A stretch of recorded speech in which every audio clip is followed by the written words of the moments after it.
Hello, welcome back.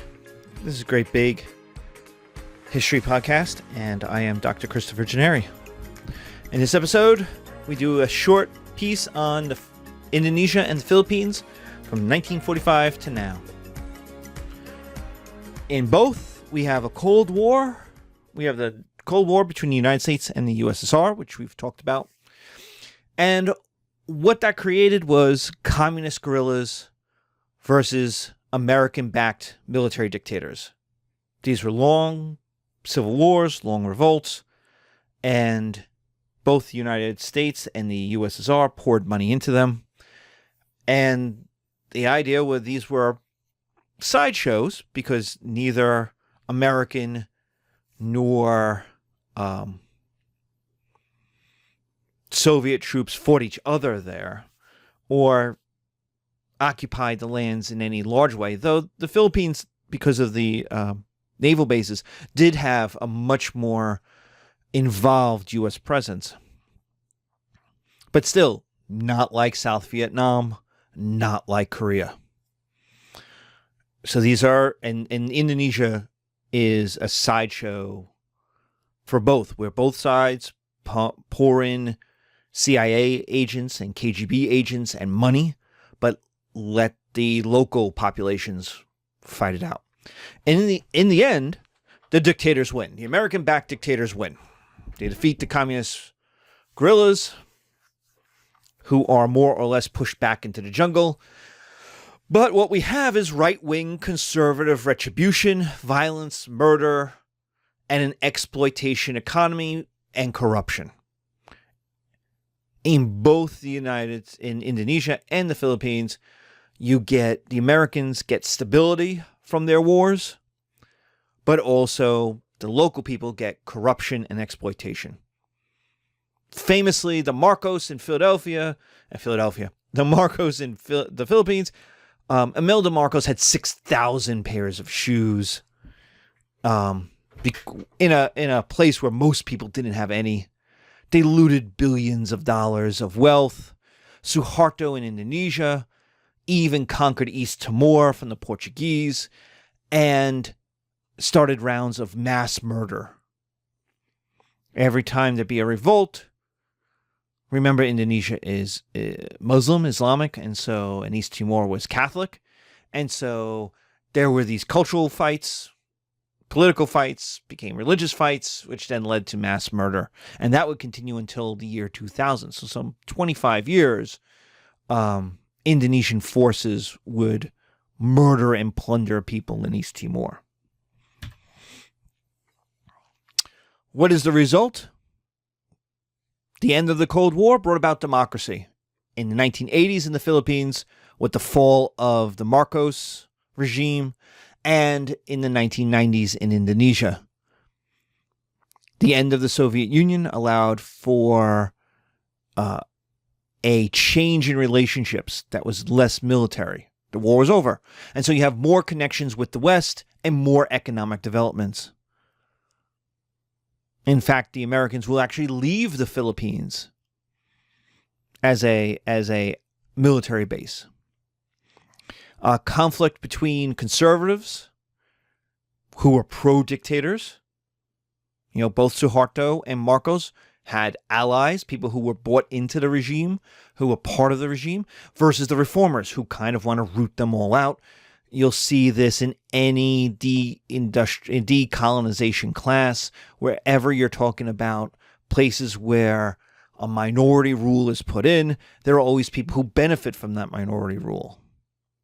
There were people who liked the Nazis in Germany because they benefited from Nazi rule. Well, what do you do with them? Do they get to run the show afterwards, or do the reformers win and then root them out? In both places, they had to deal with militant Islam. Okay, the Cold War is over. The dictators are out. We're going to get more democracy. What does that mean? What's the role of Islam? Now, in Indonesia, it's a majority Islam. Whereas in the Philippines, it's a minority group. So you get separatist movements in the Philippines. You get separatist movements that want to break the Islamic parts, the southern parts, the parts that are near Indonesia, the parts that have been separate in many ways, as in parts of the Philippines for several hundred years, wanting to break it away from this unified modern country. So, in Indonesia, you get a more conservative local society. These are links to the Middle East, cultural links to the Arabian Peninsula. As trade increases, as culture, as Indonesia is looking for a way of being a modern but Islamic country, well, who do you go to? Well, you go to the successful Bahrain, Qatar, Saudi Arabia. One, they've got money, so they can help invest in your country. And two, they've got money, so they're successful. So they bring with them the same cultural linkages that was true 1,000 years earlier. It's the reason why Indonesia is the most or second most populous Islamic country in the world. That the most populous country in the world is in Asia, Pakistan, Bangladesh, and Indonesia, rather than in the Arabian Peninsula. And Islam was seen as this rejection of Western dictatorships. It was seen as more, in kind of both places, but it was especially in Indonesia, it's seen as this more authentic, quote-unquote, Indonesian identity. Now remember, we've talked about Indonesia. There were hundreds of sultanates. There's 1,000 different islands. How do you unify these people into a quote-unquote country? There's lots of different languages, lots of different ethnicities. The geography it's all islands, so it's incredibly expensive to link everybody together. So what do you do? How do you do this? And one way is through religion, through cultural belief, because Islam was one of the things that united the people. Of course, there's always East Timor's Catholicism. That's this bright, shining separate. Now, in 2000, East Timor will declare its independence and become an independent country. Kind of Europe had enough of Indonesian oppression,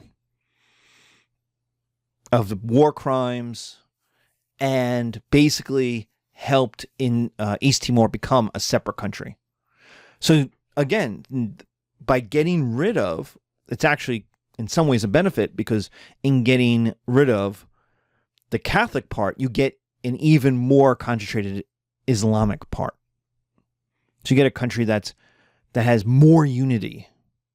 Now, that means there's, in a way, trying to emphasize less diversity through unity. So, but this is the effects of the Cold War, the communist guerrillas, these long fights between guerrillas and dictators, that the dictators win. But even when they won, the wars weren't over. And what that created were these kleptocracy, looting, plundering dictatorships that stole billions of dollars from their own citizens. Unlike in Singapore, which we'll talk about, you have a dictatorship that enriched itself but didn't enrich its people. So that starts to change in the 80s in the Philippines and the 90s in Indonesia, when you end the Cold War, end these military wars, and you start to get actual multi-party democracy. The end of these dictators, the coming of the reformers, and this kind of relationship with Islam. How does Islam play into, or what role does Islam have in these countries? For the Philippines, it is something that can rip apart, or is a justification for separatism within the Philippines, whereas in Indonesia, it's used as a glue, as unity. So, okay. Well, thank you very much. that is the end of our little piece. Next, we'll do Singapore. And take care. Be safe. Stay healthy.